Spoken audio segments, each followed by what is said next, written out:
Hey, and now we are back with Marco. Marco, what are you here to talk to us about today? It sounds like you've been working on a couple big ticket features for 1.6 Coral Viper.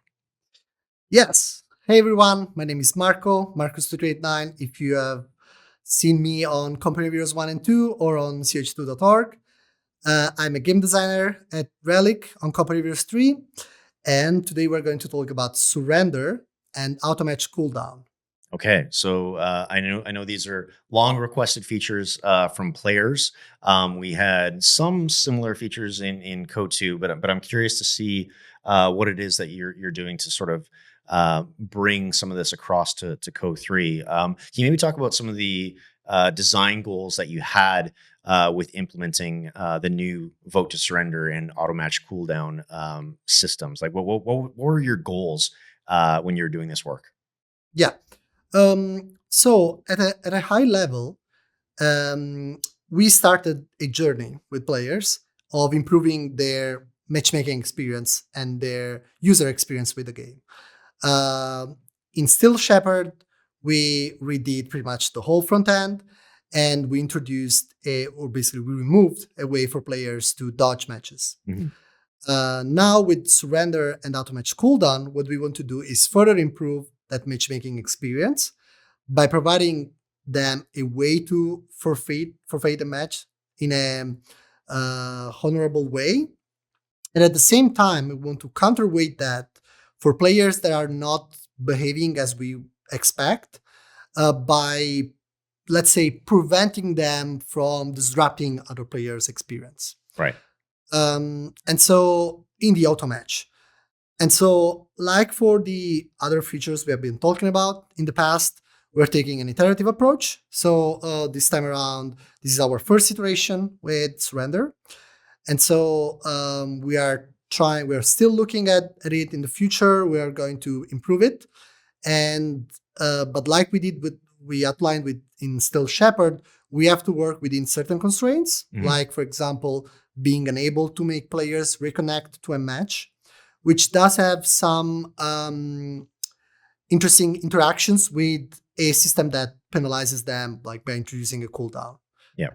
As other games do allow you to, like, if you crash or if you disconnect, you can reconnect and then you don't go through a cooldown. Yeah. And we have to balance that with our system. Yeah. I think players can go back and check out the really excellent write up that you did on the replay feature Yeah. to sort of understand some of the uh, uh, technical limitations around how much data is being pushed Yeah. for things like replays, so you can have a better understanding of some of those issues.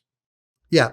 And also one notable is that, like for replays and other features, we started from our discovery phase and we looked at, oh, what did company reviewers do for their surrender feature? What do other games, other RTS games, but even non-RTS games do when they want to have a feature like that?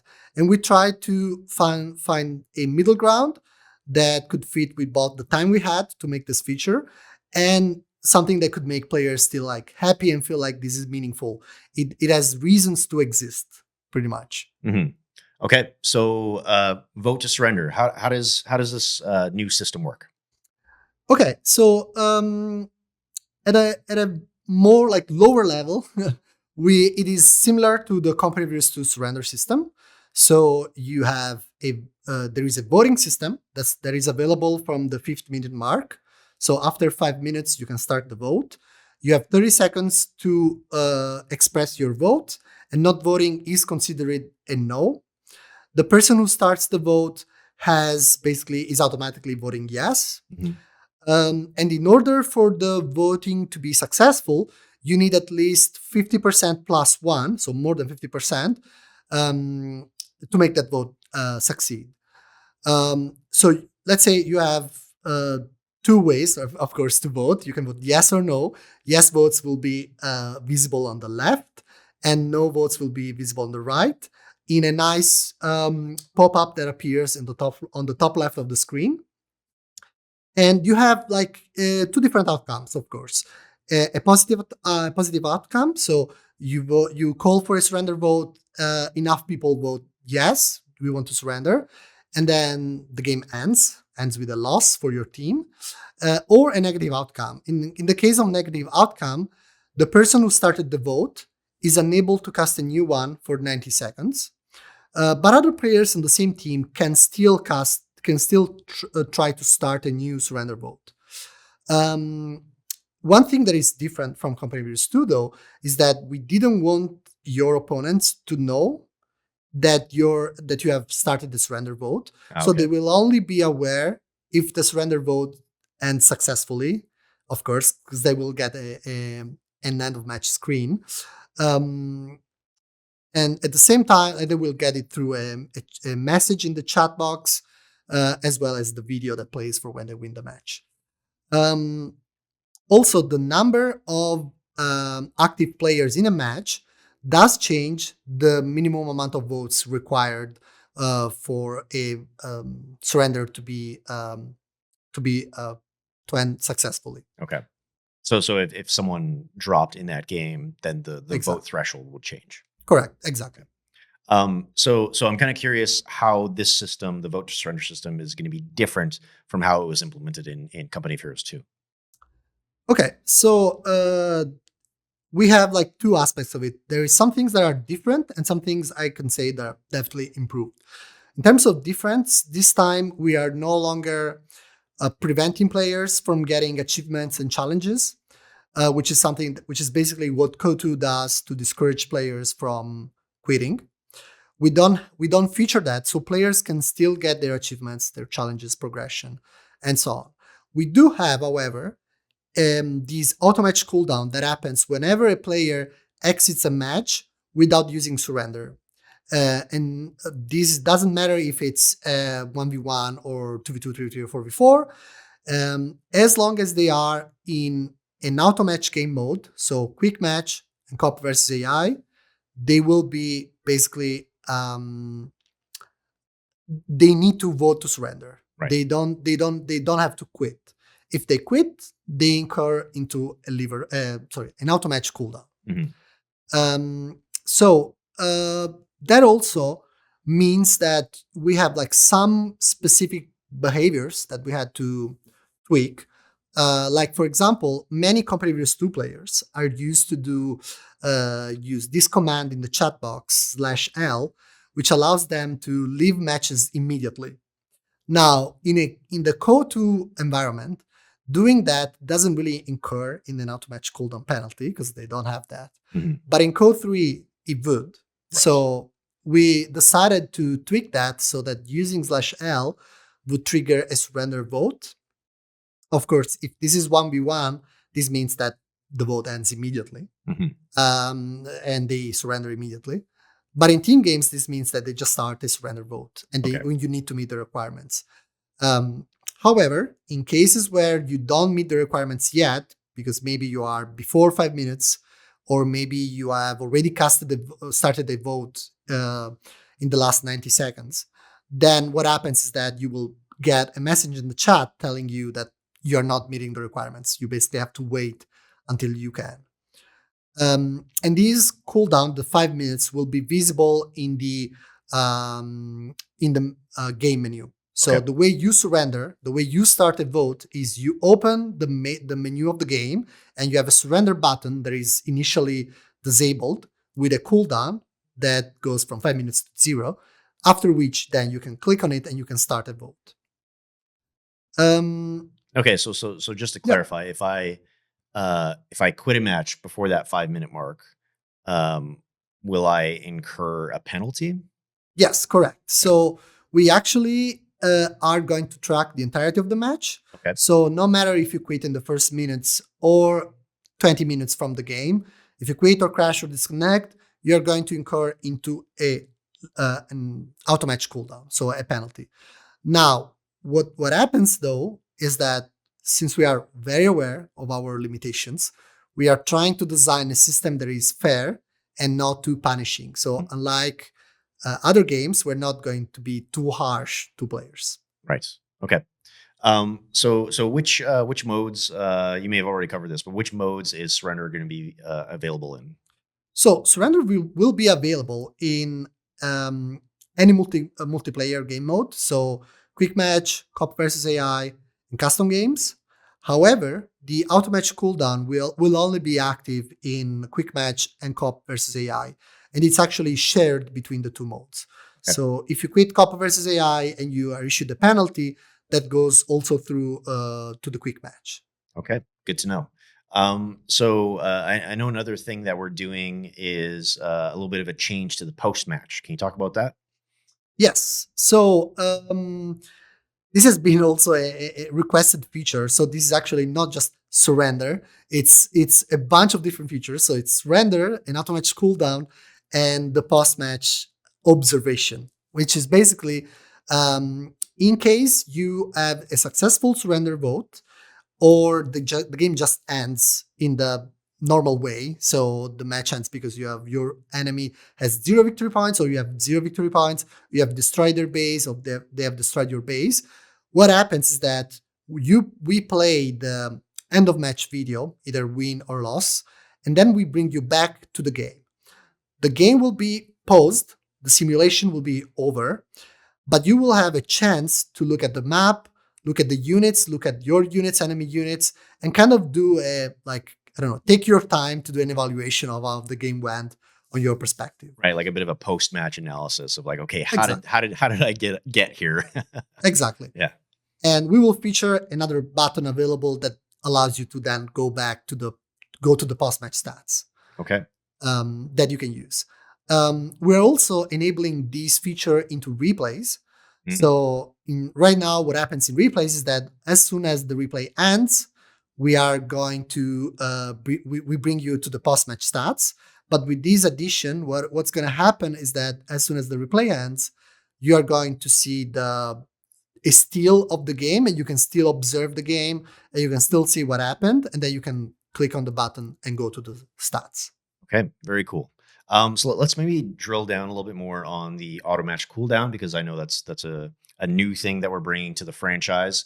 And of course, this is something that's in other titles out there. But I'm Yeah. kind of curious. You know, why did we bring this to Co3? You know, again, what were some of your design goals? And can you maybe get into some of the specifics about how that system works? Absolutely.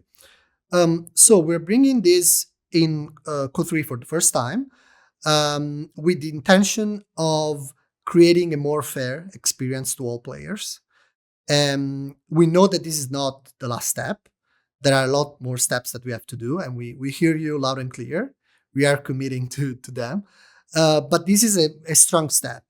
Even though we knew about the limitations that we have, we wanted to commit to something where players that play fair are incentivized to continue doing that, and players that don't play fair should be aware of their behavior, and they should be we should preventing them from disrupting other players' experiences. Right. So this system is really meant to dissuade players from quitting, especially in team games, basically, and instead use the right surrender flow. Um, so what we have built is this system that will apply this cooldown that prevents you from searching in an automatch game mode. And we're going to track, as I think I was mentioning before, the entirety of the match. So it doesn't matter when the quit happens. We need you to play the whole game or surrender Right. in order to go to, let's say, the right thing, follow the right flow. Yeah. So if I quit a match in the early game versus me quitting a match at the halfway point or near the end game, I'm still going to be penalized. You're still going to be penalized. Okay. Yes. We are going to communicate to players in a very clear way that quitting is not the action they should follow in the game modes where this feature is enabled. So when you open your menu and you hover the mouse on the quit match button, you will see an on hover tooltip, this basically explaining you that you shouldn't quit, that if you quit, you're going to get you're going to get an automatch cooldown penalty. Mhm. Same for the confirmation model. We're going to show the same text to enforce the concept that you shouldn't quit. You should try to surrender as Yeah. much as possible. Yeah. However, for everything I've said before, we are also in an attempt to build a more fair system where we will have a built-in grace buffer. So we are going to try to account as much as possible for occasional crashes or disconnects, or even live occurrences that might happen to our players. Yeah. So in those cases, you will not see or receive a penalty because you are basically expending your part of or all of your grace buffer. Right. Yeah. Because Many things we're can very happen. we're very aware that like everyone has real lives Yeah, where they may need to step away or power goes out or internet goes down. So we yeah, want to exactly. definitely account for those factors and not be too overly punishing. Should something happen that's outside of your control. Because from again, Mark, you can maybe clarify, but like this system is really designed for to sort of mitigate a consistent behavior that Yes, we might see in some players. exactly. Yeah. It's not meant to be a punishment. It's meant to mitigate those behaviors and overall improve players' experience. Sorry. Um, this is why, for example, if you ever happen to encounter this, but I wish you don't, um, you will notice that the cooldowns that we have are built to be incremental and they will be exponential as the more times you quit without surrendering. So you will notice that the first times you quit or maybe you crash because of that, the cooldowns that you get are minimal. You're not going to wait like hours. But if it happens consistently and multiple times, then you're going to see bigger and bigger numbers, which will really prevent you from your play session of the day Hmm. eventually.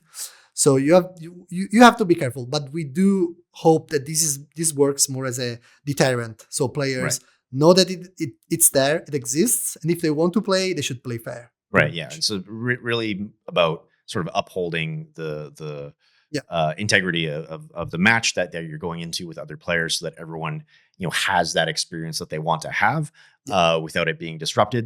And again, like you said, the punishments or the cooldowns rather will scale if we see that there's like a clear pattern of behavior there. exactly. Also, part of it is that we also built a system that is meant to be pretty flexible. So we can really change or tweak or disable the system on the fly without needing to patch the game. Hmm. Uh, this comes in hand because as we did with the ELO disabling, enabling that, we can then monitor the game, we can monitor the game health and take decisions based on what our telemetry is telling us, what player feedback is telling us, and we can adapt the system on the fly to better meet players' requirements and even what telemetry tells us about that. Okay, good to know. It's good to know that we have that flexibility and can sort of Yeah. adapt it based on that player feedback. Yeah, so maybe one last point to touch is how actually the cooldown works. Now, I know no players want to actually, I know that you guys want to know it, but you don't want to see it yourself. So the way it's going to work is that let's say you quit and you're going to incur into an automatch cooldown. Once you enter any automatch game mode, so quick match, cop versus AI, and you try to search for a match, the game will not start the search and you will receive a pop-up explaining that you're incurring in an automatch penalty or an automatch cooldown, and it will tell you how long you have to wait before you're able to queue again for a match. And then you have this pop-up, and then as you close the pop-up, the start match button will also display the cooldown you have to wait. After that's finished, you can start queuing again. Okay, that's good to know. So Marco, I think that kind of does it to cover vote to surrender and the post match screen and um, the auto match cooldown. For more details, folks can check out the patch notes and some of the write ups on these new features. Any final thoughts on this, Marco? Because again, I know all this work is really to sort of help. Um, Improve the integrity of Yeah, Automatch and ensure players are having fun. yeah. Any other sort of parting thoughts for our players? Yeah, a couple. So first off, keep in mind this is our V1 of the feature, our first iteration. So do give us your feedback. We want to hear it from you. We will not just use telemetry. We want to basically understand if the numbers we're tweaking are the right numbers for you. So reach out to us, John, Gabby, and the team. Then the second point I want to bring, again, this is really part of our commitment to improve players' experience. It's not the end. We know there are more features you want. So we are like, so this is still another piece of the puzzle. It's not the end of it. And Okay. I like that tease, Marco, because I know you've been very, very hard at work. yes, yes. But we're not spoiling anything. Okay. And then like maybe thanks again, because we are able to do this because we have players that are playing the game. So it's really Okay. amazing. Cool. Well, I think that's going to do it for this segment. Thanks again, Marco, for all your work on this and for explaining everything that you've been working on. And we'll move on to the next segment. Cheers. Bye.